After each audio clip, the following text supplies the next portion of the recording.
Modern warfare heavily relies on air superiority, as controlling the skies often translates into dominance on land and sea. For the past 2 years, Russia has maintained control over Ukraine's airspace. However, the arrival of F-16 Fighting Falcon fighter jets could shift the balance, offering Ukraine a crucial opportunity to reclaim control of its skies. This development could significantly transform the ongoing war, and Ukraine must seize this chance. But why exactly does Ukraine need F-16s? Why F-16s specifically? Since the invasion, Ukraine and President Volodymyr Zelensky have sought F-16 fighter jets for several key reasons. These jets are far more effective at targeting and destroying ground positions than Ukraine's outdated Soviet-era aircraft. With precision-guided bombs, the F-16 can strike enemy targets with unmatched accuracy. It can hit ground positions over 805 kilometers away, traveling at twice the speed of sound, improving Ukraine's airstrike accuracy, distance, and speed. The F-16's advanced radars and electrical systems enhance target detection, engagement, and survivability in hostile airspace. Some of the F-16s headed to Ukraine will feature the updated AN/APG-66 radar with an air-to-air range exceeding 97 kilometers. The F-16 is equipped with powerful weaponry, including a M61A1 Vulcan 20mm rotary cannon, rocket pods, air-to-air and air-to-surface missiles, including AIM-9 Sidewinder and AGM-65 Maverick, anti-ship missiles like the AGM-84 Harpoon, and even B-83 nuclear bombs. More pilot-friendly than Soviet planes, the F-16's simple controls and intuitive displays reduce pilot workload and improve situational awareness, crucial for Ukraine's pilots, who face significant training challenges. The ease of use allows pilots to make quick decisions in high-pressure situations, a critical advantage in the ongoing conflict. Additionally, F-16s are compatible with NATO standards, enhancing Ukraine's interoperability with Western forces. This compatibility is key to Ukraine's goal of closer integration with NATO, making the F-16 a strategic choice over alternatives like the Swedish Saab JAS-39 Gripen or French Dassault Rafale jets. Why has Ukraine not received F-16s? Why the delay? Despite President Zelensky's urgent requests, Ukraine hasn't received F-16s yet. The primary reason lies in Russia's reaction. As Russia has shown through its actions, it won't passively watch Ukraine gain powerful Western weapons or move closer to NATO membership. Russian Deputy Foreign Minister Alexander Grushko warned that supplying F-16s to Ukraine would escalate tensions, with Russia adjusting its plans accordingly. Western nations are cautious considering Russia's unpredictability. After all, Russia invaded Ukraine despite widespread international expectation it wouldn't. This has slowed the F-16's arrival. How many jets does Ukraine need for air superiority? While Kyiv initially requested 200 F-16s, experts argue that 100 could be sufficient. Some believe even 24 F-16s would significantly enhance Ukraine's air capabilities. However, the number of jets is secondary. Without the proper training, infrastructure, and support, even 1,000 F-16s would be ineffective. Military experts emphasize that these factors are crucial for the effective use of the aircraft. Pilot training. Purchasing F-16s alone won't guarantee air superiority for Ukraine. It requires thorough preparation. The first step is proper training, which takes months, not weeks. According to former Pentagon Undersecretary Colin Kahl, the best-case scenario for training F-16 pilots is 18 months. This timeline includes challenges like language barriers, as not all Ukrainian pilots speak English, and the need to keep some pilots on the front lines. Even experienced pilots must relearn flying tactics for the F-16, committing new skills to muscle memory. Training starts with basic flying techniques and progresses to more advanced maneuvers, including air combat and air-to-ground operations.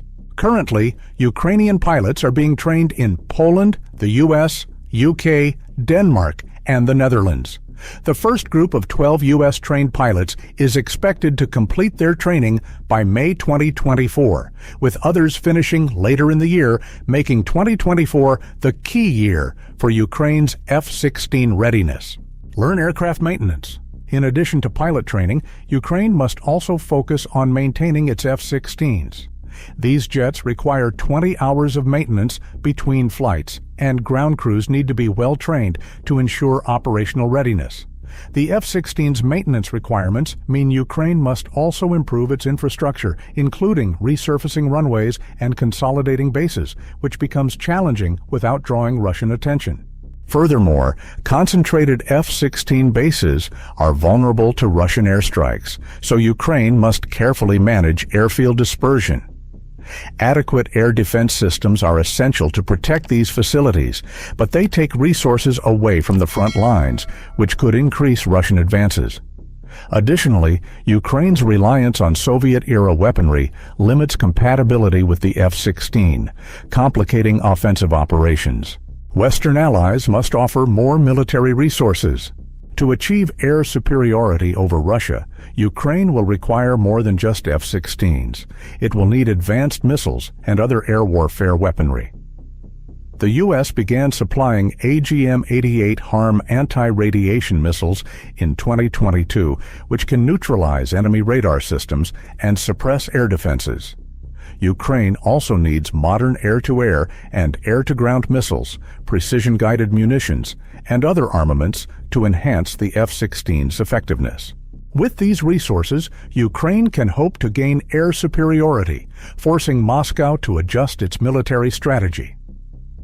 Local air superiority, where Ukraine controls specific areas for hours or days, is achievable despite Russia's larger fleet of about 800 aircraft.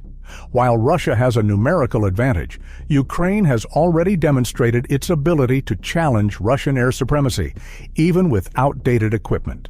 The arrival of F-16s would make Ukraine's skies more contested, pushing Russia to be more cautious.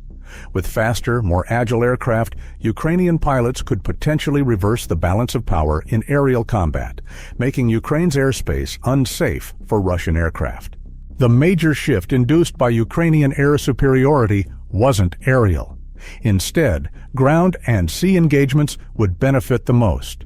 Ukraine won't be able to launch NATO-style air campaigns, which integrate air power and other military weapons right away. Well-selected precise strikes might enable the country to smash through Russian-held territory. The F-16s and cluster missiles Ukraine has obtained allow it to reach any Russian target in this territory. This would allow Ukraine to reclaim terrain that is impassable on foot. Why?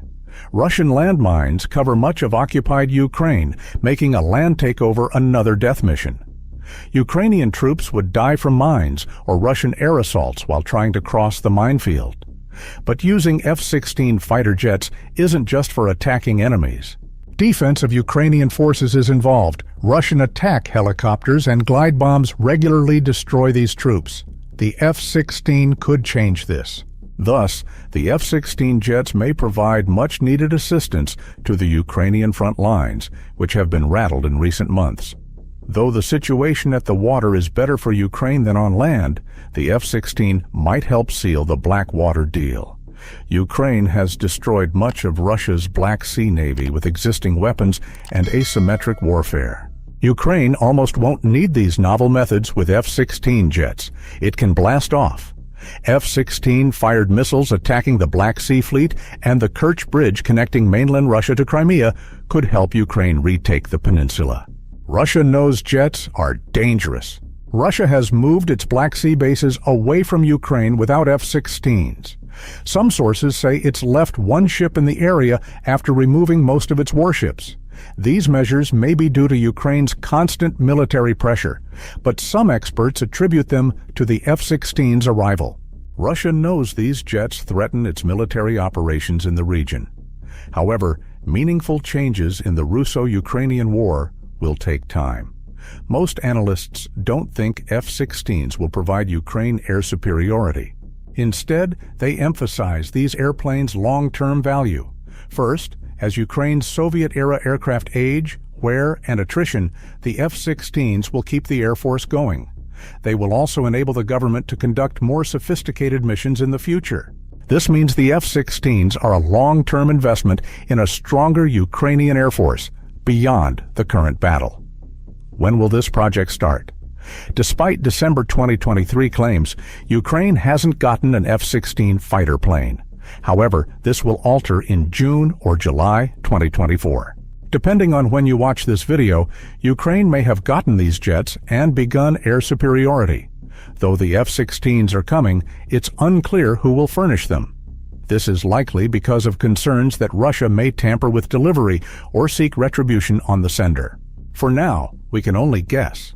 Many experts expect the first F-16s from the Netherlands. After all, Prime Minister Mark Rutte claimed the Dutch government began preparing an initial 18-jet supply in December 2023. After the initial shipment, the government would ship 6 more jets to fulfill its 24-jet guarantee. Denmark promised to supply 6 jets by 2023, making it a strong candidate. No such thing happened. Some reports say the deadline was pushed out by 6 months, making the new delivery date June. Denmark promised 19 F-16s, so these 6 were just the start. Ukraine has been offered F-16 jets by Belgium, but most likely not before 2025. Norway proposes to supply up to 10 F-16s to Ukraine, but no delivery timeline has been set. As you can see, the list is lacking the U.S., which makes these aircraft. The U.S. committed to sanction F-16 transfers to Ukraine, but not directly. The U.S. may have picked European partners to lessen tensions with Russia. The U.S. is usually considered the country's biggest opponent. However, the U.S. will be heavily involved in these transfers beyond approval. In cooperation with many European nations, it will provide ammunition, equipment, planes, and instructors for training on its grounds. This coalition includes Canada, France, Greece, Luxembourg, Poland, Portugal, Romania, Sweden, and the UK. Suppose Ukraine gains air superiority with these countries' support. Will air superiority be enough for Ukraine to win the war? Ukraine believes so, but military experts disagree. Air superiority is strategic, but winning a war usually involves a more complex mix of elements. The majority of these criteria favor Russia. Will F-16s affect Russia-Ukraine relations? Will they suffice to sustain Ukraine's air superiority? Putin's reaction to this move? Tensions may rise, but might they escalate? Subscribe to the channel to watch if the issue escalates. See you next video. Thanks for watching.